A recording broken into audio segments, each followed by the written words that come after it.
Sorry I'm late. Just woke up 2 minutes ago. Give me 5, big guy. Too slow. Hey everybody, welcome to Everything's Plastic. Today we have another DC Multiverse action figure review, and this is Flash from Superman animated series. Recently got this one on sale for $5. That's right, $5 for DC McFarlane. Pretty awesome deal in my books. So we'll get a closer look at this guy. Pretty plain packaging on the side here. We have a nice picture of Flash figure on the back here, and some of the other figures in the wave down below. We have King Shazam, the Demon, Bat Psycho, Dr. Fate, and Wonder Woman. Over on the side here, we have the Flash, Superman the animated series. Nothing on top here, barcodes and all that good stuff on the bottom. So that pretty much wraps up packaging. We'll be right back to this guy out of the package so we can get a closer look. For accessories, he comes with this DC base that we get with all these McFarlane toys. He comes with an awesome trading card as well. And on this card is just a picture of the figure in a running pose. I really missed artwork on these McFarlane trading cards. On the back here, there is a little read up if you guys want to pause now and give it a quick read. He also comes with 2 interchangeable hands. This is a left fist, and the other one, it's pretty much a open gripping hand. For his last accessory, we have this lightning effect. There's a little peg on the bottom here that ports into the bottom of the shoe. So let's get a closer look at this guy. Pretty cool face sculpt, pretty accurate to the Superman cartoon.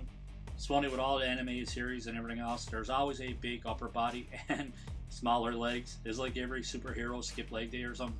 But that being said, they still look pretty cool. So there's a little bit of paint on this one. You can see that his eyes is painted, his face is painted. We got the lightning bolts painted here.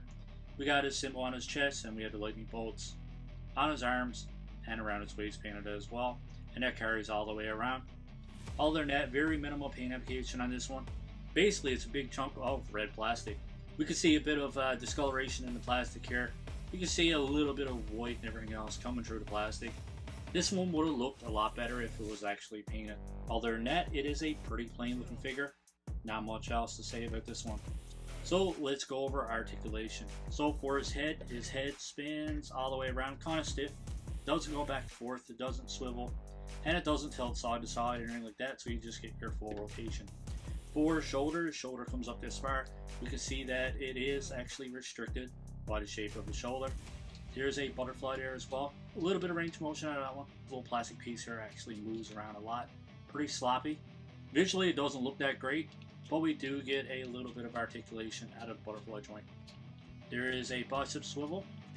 We have single joint pin elbows, which come forward this far and actually hyperextends a little bit, which is kind of weird for these McFarlanes. For his wrist, it goes back and forth all the way around, and you can pretty much get these whatever way you want it.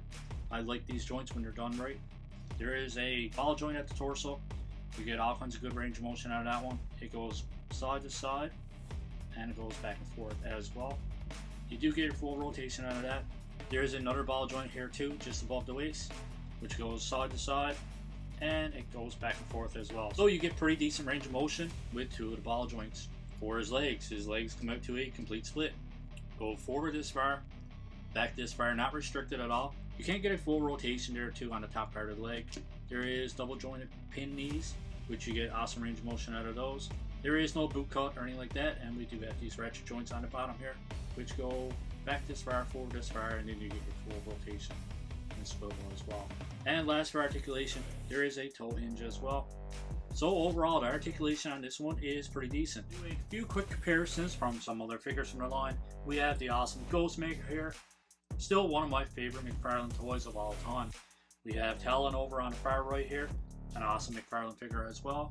And we have him next to Batman animated series as well. We can see that Batman is a fair bit taller. This Flash is pretty small. Probably one of the smallest McFarlanes that I have, other than Robin. Okay, I managed to get him in a little running pose just to show you guys the lightning effect that ports into the bottom of the shoes. These ratchet joints, his ankle joints, are very, very loose. So it took a little bit of effort to actually get this one balanced enough to get him to stay in this pose. If the ankle joints were a little bit tighter, then we definitely can get him in a lot better poses. But just to give you guys a closer look all the way around, hopefully he stays in place here. If you play it around with him long enough, you get him in a lot better pose. That's pretty much it for our unboxing and figure review.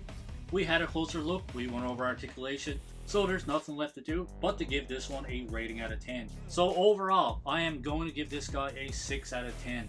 This is definitely one of the cheapest looking figures that I have from McFarlane. One of the cheapest looking figures from the DC Multiverse line. But I'm definitely glad I got this one for $5. I don't think it's worth full price. Now, if you're a hardcore Flash fan, then you guys can justify spending that money.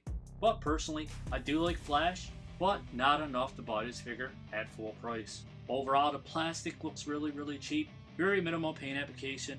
The joints are loose. Barely any articulation at his head, especially if you're getting this guy in a nice running pose. It would really be helpful to get a little bit of articulation out of his head to get him to look up. Otherwise, he looks like he's just looking at the ground, not looking where he's going, and it definitely takes away from the posability. The accessories are pretty cool with this one. I do like the lightning effect. I do like how he comes with extra hands. I'm always a fan of the trading card and the base. But that being said, as I was trying to pose this one, his arms fell off. The really cheap look of this one kind of kills it for me. So I think 6 out of 10 is a pretty decent score for this one. You guys can let me know in the comments below what you think of my review and what you think of this Flash figure. If you guys had to rate this one out of 10, what would you guys give them? If you liked our review, don't forget to give us a thumbs up. Yeah, this guy. If you want to subscribe to the channel, that subscribe button is there as well. Right down in the corner. There it is. Click it. Hope you guys enjoy the rest of your day. Keep collecting. Stay safe.